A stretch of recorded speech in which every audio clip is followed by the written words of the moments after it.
Eux, ils marchent par la foi et non par la vue. Mais moi, je vous conseille vivement de marcher par la connaissance scientifique et historique, notamment celle de nos ancêtres kémites, par les cinq sens et par l'intelligence. Abou Apia.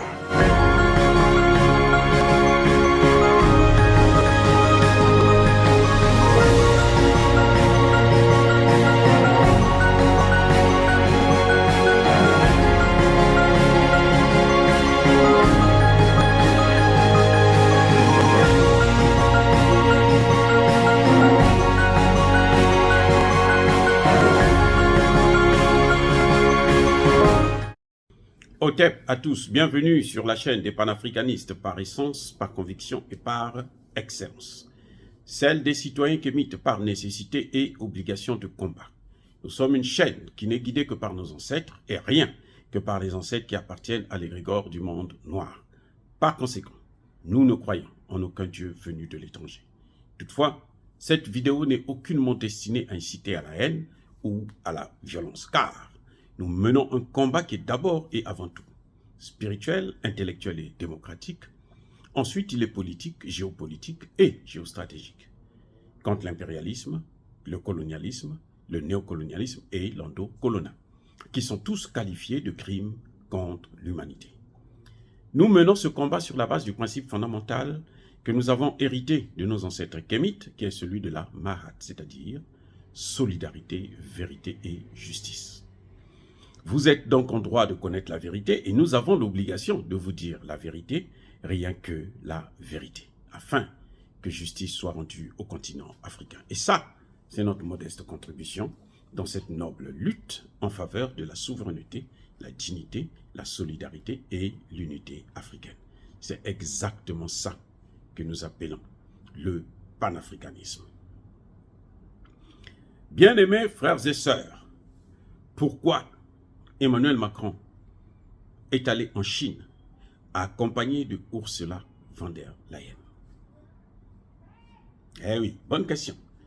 Pourquoi Emmanuel Macron, président de la République française, il part au nom de la France, il n'a jamais été mandaté par l'Union européenne pour aller faire une déclaration quelconque, mais il a été mandaté par le peuple français, il a agi au nom du peuple français, et il prend une escroc notoire, bien entendu, parce qu'elle est mêlée, quand elle était ministre de la Défense en Allemagne, elle a des gros soupçons de malversation financière.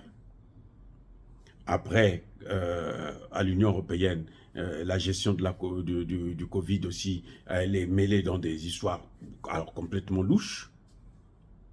Mais Emmanuel Macron choisit quand même de la prendre pour la mener avec lui en Chine. Pourquoi?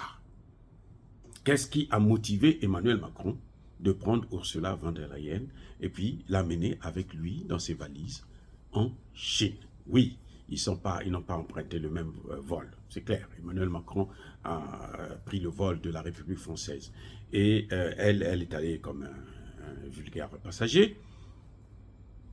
Mais Emmanuel Macron s'est arrangé à ce qu'il puisse avoir une rencontre tripartite, c'est-à-dire le président chinois, le président français Emmanuel Macron et la présidente de la Commission de l'Union européenne, Ursula von der Leyen. Pourquoi? Les raisons qui ont fait que Emmanuel Macron soit accompagné de Ursula sont les mêmes raisons qui ont poussé Macky Sall à se rendre en Russie avec Moussa Faki. Le chien, écoutez-moi bien, le chien ne change jamais la façon de s'asseoir.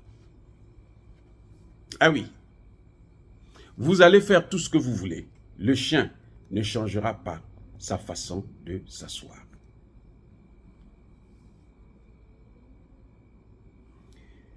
Emmanuel Macron est allé en Chine avec Ursula von der Leyen.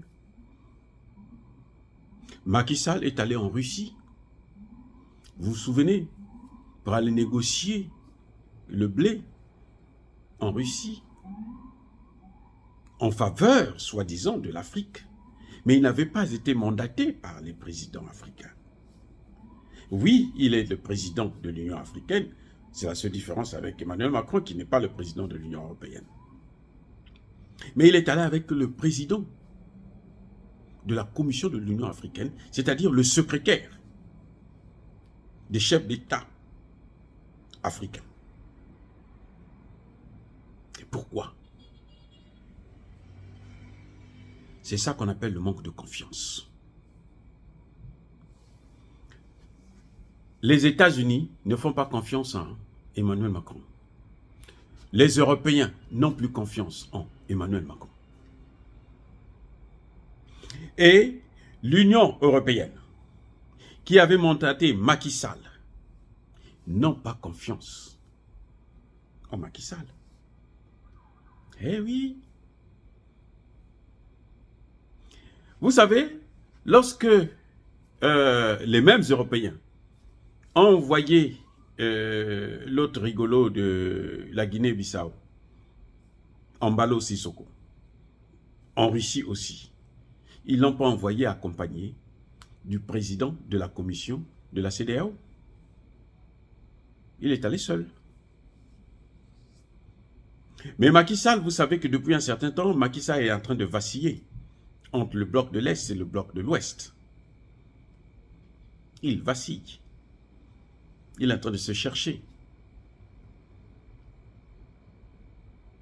Donc, on s'est dit, si on l'envoie seul, il peut traiter de certaines choses avec la Russie que nous ne maîtrisons pas, que nous n'allons pas connaître. On met derrière lui, à côté de lui, dans ses valises, un espion qui a pour nom Moussa Faki. Moussa Faki, c'est l'homme des Occidentaux. C'est-à-dire que tout ce que les Occidentaux font, lui demandent de faire, là, il doit le faire. Parce que Moussa Faki s'attend à ce que les Occidentaux puissent faire de lui le prochain président du Tchad. Je répète. C'est même pour ça que les Occidentaux ont laissé faire. Idriss Déby, Kaka, renouveler son mandat de transition. C'est pour ça. Pour donner plus de temps. Le temps que Moussa Faki puisse terminer son mandat à l'Union africaine. Eh oui les gars, c'est pas par hasard. Parce que les Européens veulent le voir à la tête. Est-ce que c'est avec la complicité de Kaka Déby? Ça, je n'en sais encore rien. Mais on va le savoir bientôt. Bref, Emmanuel Macron a été victime de la même politique que lui-même il a contribué à mettre en place. Le manque de confiance. Comme les Occidentaux n'avaient pas confiance en lui, sachant que Emmanuel Macron est chassé partout, même en Afrique, il est déjà mort. On sait que Emmanuel Macron va aller solliciter, va aller flatter le dirigeant chinois et qu'il peut faire des déclarations que il ne souhaiterait pas qu'on puisse se faire. Et d'ailleurs, vous allez le constater, Emmanuel Macron a parlé de Taïwan après la rencontre avec Xi Jinping. Ce n'est pas en face à face. Et oui. Parce que n'oubliez pas que von der Leyen est allée pour massacrer la Chine. Et elle s'est bien fait humilier. Hein. Vous avez vu l'accueil, on les a installés sur des chaises des enfants de l'école, comme des petits étudiants, ou des élèves plutôt, de la maternelle. Et Emmanuel Macron, lui-même, pour bien montrer qu'il va bien apprendre la leçon, il est venu avec son lot de paperasse, son crayon, sa gomme et autres, pour prendre des notes, alors qu'il a toute une équipe qui a voyagé avec lui. Donc vous voyez, ce que vous faites aux autres, ça se retourne parfois sur vous-même. Emmanuel Macron est victime de la même politique que lui, il a mis en place en Afrique. Celle de contrôler les Africains. Où les Américains maintenant le contrôlent. Où les Américains lui imposent une ligne de conduite. Comme lui, il le fait en Afrique. C'est exactement ça qu'on est en train de lui donner. Oui. Tout se paye ici-bas. Le tour des Américains arrivera aussi. Les Anglais ont déjà eu leur part de gâteau. Les Anglais n'ont presque plus de colonies. Personne ne soutient la Grande-Bretagne en Afrique. Non, personne. Ils sont obligés de passer par les Américains pour exister. Donc le tour des Américains aussi arrivera.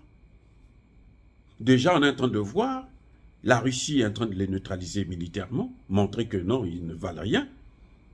La Chine est en train de les rivaliser économiquement, montrer qu'ils sont faibles, ce sont des escrocs internationaux qui vivent sur le dos des autres, qui vivent en frappant, en tuant, en détruisant les États, en divisant, morcelant des pays. Voilà ce qui... Vous allez voir, vous voyez bien que quand Macky Sall part voir Poutine, ce sont eux qui l'ont surnommé d'ailleurs le mendiant du blé. Et jusqu'à preuve de contraire, il va négocier le blé. Ce blé-là ne vient pas en Afrique, ça va en Europe. Parce qu'il a été mandaté par les Européens. Et ils avaient mis Macky Sall pour être sûr que rien ne va être traité entre Poutine et Macky Sall, que les Européens ne vont pas savoir. Et maintenant que Emmanuel Macron veut se rendre en Chine, eh bien, on lui impose, en quelque sorte, Ursula von der Leyen, qui doit venir regarder l'espion, qui doit venir écouter, pour chercher à savoir mettre les choses au clair, pour que Emmanuel Macron ne puisse pas déraper. Jusqu'à preuve de contraire, il s'est plié. Puisque même les déclarations qu'il a faites, après il est venu, il les a corrigées. Il a avoué. Puisqu'il a dit comprendre la réaction des Américains. Eh oui, il a compris la réaction des Américains. Ça veut dire qu'il ne fera plus ça. Donc voilà, même entre États, on peut vous contrôler. Voilà la politique occidentale, la politique américaine. Et ça, ce n'est pas la souveraineté. Personne ne peut vous dire que ça c'est la souveraineté. Ce n'est pas possible. Ce n'est pas la souveraineté. Emmanuel Macron n'est pas un président souverain. De la même façon que lui, il prive les États africains de leur souveraineté, lui aussi on est en train de lui priver de sa souveraineté. La France est en train de perdre sa souveraineté. Elle l'a déjà perdue et ça va être difficile pour elle de la récupérer. Parce que la Chine ne fera pas cadeau à la France. Croyez-moi, la Chine ne va pas aider la France, qui demain va encore rivaliser avec elle. Les Chinois le savent très bien. Ils ont tellement souffert pour qu'ils puissent retomber encore à travers un petit pays, un nain géopolitique, un pays qui est aujourd'hui parmi les pays les plus endettés au monde. Emmanuel Macron, là, le pays là, il est parmi les plus endettés au monde. Oh, bien-aimés frères et sœurs, dire cela, c'est inciter à la haine ou à la violence. Non. Je persiste et je signe, soyez bénis, abondamment bénis par le Dieu des Kémites. Mais que tous ceux qui persécutent le continent africain le pillent et le déstabilisent, qu'ils soient noirs, blancs, arabes, chinois, indiens, qui que ce soit, qu'ils soient maudits, punis, foudroyés, neutralisés, effacés par le Dieu des Kémites et par nos ancêtres angélisés. Vive l'Afrique éternelle, j'ai dit et j'assume.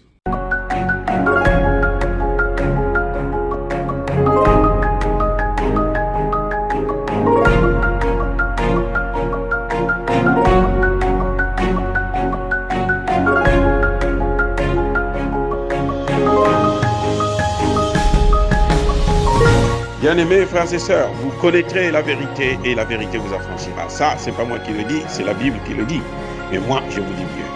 Vous connaîtrez la vérité historique, notamment celle de vos ancêtres kémites, et vous aurez une vision globale de ce que c'est que la vraie souveraineté politique. J'ajoute, vous reviendrez à la spiritualité africaine ancestrale et vous comprendrez les enjeux de l'indépendance économique. Et pour terminer, vous accepterez votre identité culturelle kémite et vous obtiendrez deux choses. La première, c'est la paix.